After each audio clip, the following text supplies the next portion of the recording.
ഇപ്പോ പുതുതായിട്ട് വന്ന ഇന്ന് സംസ്ഥാന കമ്മിറ്റി കഴിഞ്ഞിട്ട് ശ്രീ എം വി ഗോവിന്ദൻ പറഞ്ഞത് അൻവറിന്റെ പരാതിയിൽ ഈ പി ശശിയെ കുറിച്ച് പറഞ്ഞിട്ടില്ല എന്നുള്ളതാണ്.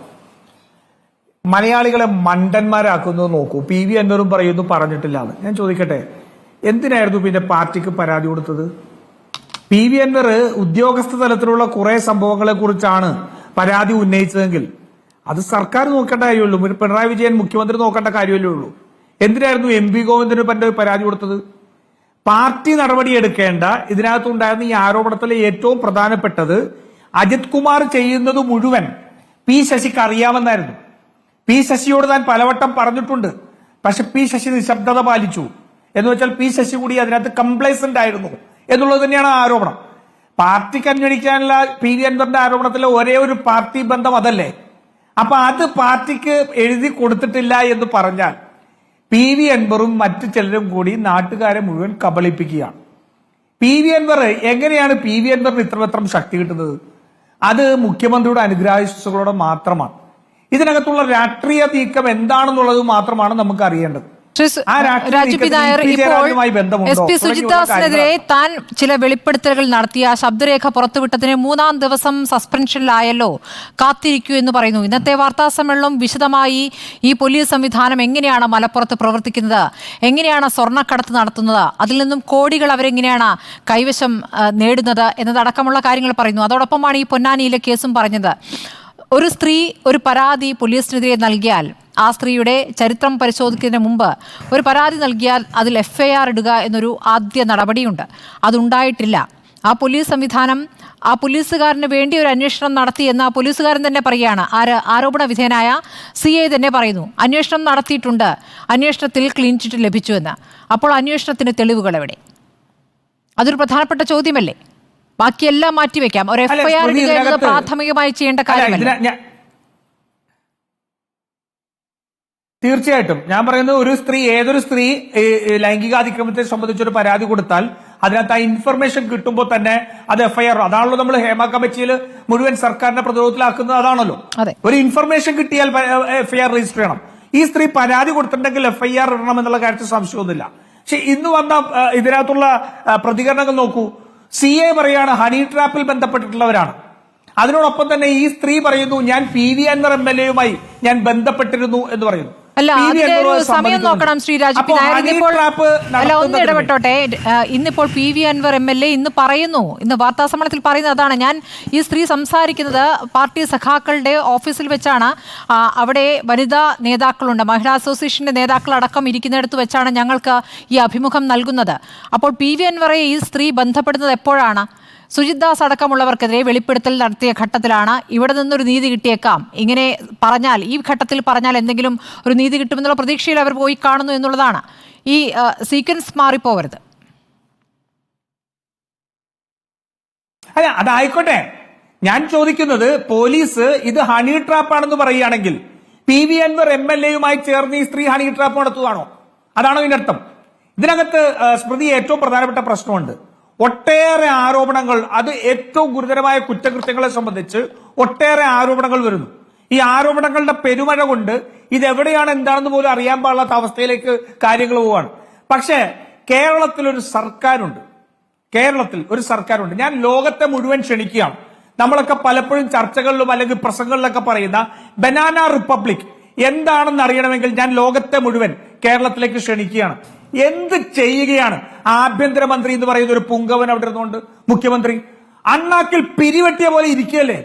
ഞാൻ പറയുന്ന വാക്ക് സത്യം പറഞ്ഞാൽ അല്പം കടന്നതാണ്. പക്ഷെ മുഖ്യമന്ത്രി ഒരക്ഷരം മിണ്ടുന്നില്ല.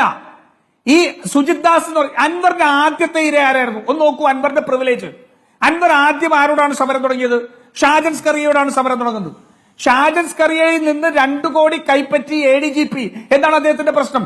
അദ്ദേഹം എപ്പോഴും പറയുന്നത് ഷാജൻ സ്കറിയ നിന്നെ ഞാൻ വിടില്ല എന്നുള്ളതാണ് പറയുന്നത്. ആ ഷാജൻ സ്കറിയയുടെ അന്വേഷണം മുതൽ ഇങ്ങോട്ട് അൻവർ പറയുന്നതിനപ്പുറം കേരളത്തിൽ ഒന്നും നടന്നിട്ടില്ല.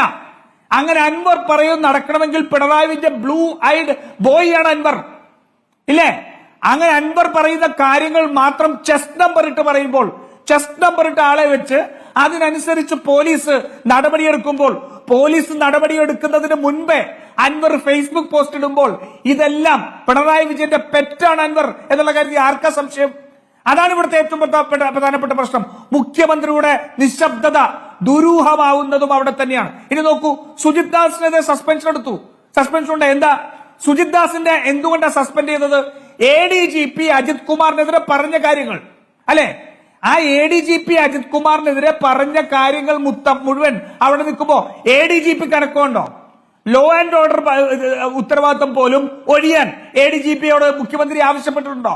സസ്പെൻഷൻ ശരി, നിൽക്കട്ടെ, അന്വേഷണം വരട്ടെ, അല്ലെങ്കിൽ IPSന്റെ മാർഗനിർദ്ദേശങ്ങൾ കൊണ്ട് നിൽക്കട്ടെ.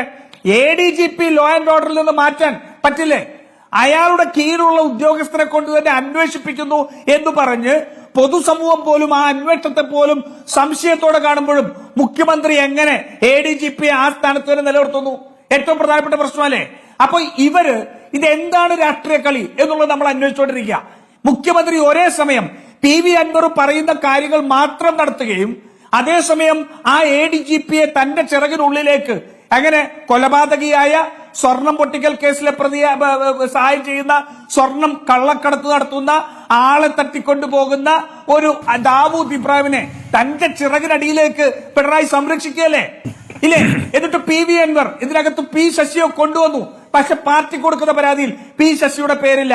അപ്പൊ ഇതിൽ എന്തൊക്കെയോ ഈ ആരോപണങ്ങളും അതിനപ്പുറത്തുള്ളതിലും സംസ്ഥാന സമ്മേളനം നടക്കുക അല്ലെങ്കിൽ ബ്രാഞ്ച് സമ്മേളനങ്ങൾ മുതൽ മുന്നോട്ട് പോകുന്ന സാഹചര്യത്തിൽ രാഷ്ട്രീയമായ പിണറായിയുടെ ദുഷ്ടലാക്കുണ്ട്. ഒരു ചർച്ചയ്ക്ക് ഇട്ടുകൊടുക്കുന്നു P ശശി എന്ന വിഷയം. പക്ഷേ ഇന്നിപ്പോൾ അൻവർ അവസാന ഘട്ടത്തിൽ മാധ്യമങ്ങളുടെ ചോദ്യത്തിന് മറുപടിയായി പറഞ്ഞത് P ശശിയുമായി ബന്ധപ്പെട്ടുള്ള പരാതിയും എഴുതി നൽകും, ചില കാര്യങ്ങൾ കൂടി കിട്ടാനുണ്ട്, അതിനുശേഷം എഴുതി നൽകുമെന്നാണ് ഇപ്പോൾ അൻവർ പറയുന്നത്. എന്റെ ആ ആദ്യത്തെ പരാതി ഇപ്പൊ ശശി എന്ന് എഴുതാനല്ല പുള്ളിക്ക് അറിയില്ലായിരുന്നോ?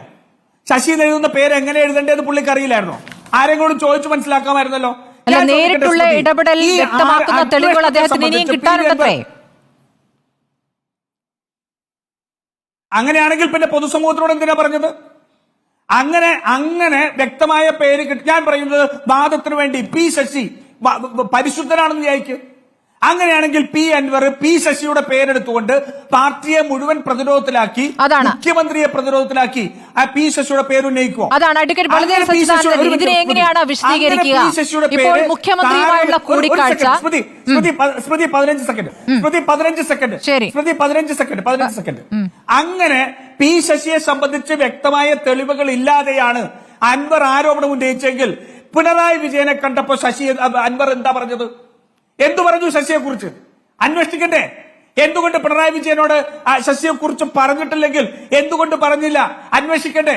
ഇനി ഞാൻ ചോദിക്കട്ടെ, ഈ ADGPക്കെതിരെ നടക്കുന്ന അന്വേഷണം സംബന്ധിച്ച് ഗോവിന്ദനെ കണ്ടതിനു ശേഷം ഈ ഹെഡ് മാസ്റ്ററിന്റെയും അവിടുത്തെ അധ്യാപകന്റെയൊക്കെ ഈ എന്താ പറയാ ഈ അന്വേഷണത്തിന് പറഞ്ഞല്ലോ, പിണറായി വിജയനെ കണ്ടപ്പോ അൻവർ ചോദിച്ചില്ലേ, സഖാവേ ഞാൻ പറഞ്ഞ പരാതിയിൽ ADGP അവിടെ ഇരിക്കുന്നു, അവിടെ ഇരുന്ന് അതിന് താഴത്തുള്ള SP യെ കൊണ്ട് അന്വേഷിപ്പിക്കുന്നത് മര്യാദകേടാണ് എന്ന് പിണറായി വിജയനോട് പറഞ്ഞോ? പറഞ്ഞില്ലല്ലോ. അതെല്ലാം കഴിഞ്ഞ് പുറത്തിറങ്ങി വന്നപ്പോ എന്താ പറഞ്ഞത്? സഖാവ് എന്ന രീതിയിൽ എന്റെ ഉത്തരവാദിത്വം തീർന്നു. ആരെയാണ് സ്മൃതി പറ്റിക്കുന്നത്? ശരി, നമുക്ക് നോക്കാം. എല്ലാ ദിവസവും പൊതുജനത്തോടാണല്ലോ അദ്ദേഹം സംവദിക്കുന്നത്. നമുക്ക് നോക്കാം. രാജു നായർ, നമ്മൾ കണ്ടുകൊണ്ടിരിക്കുകയല്ലേ.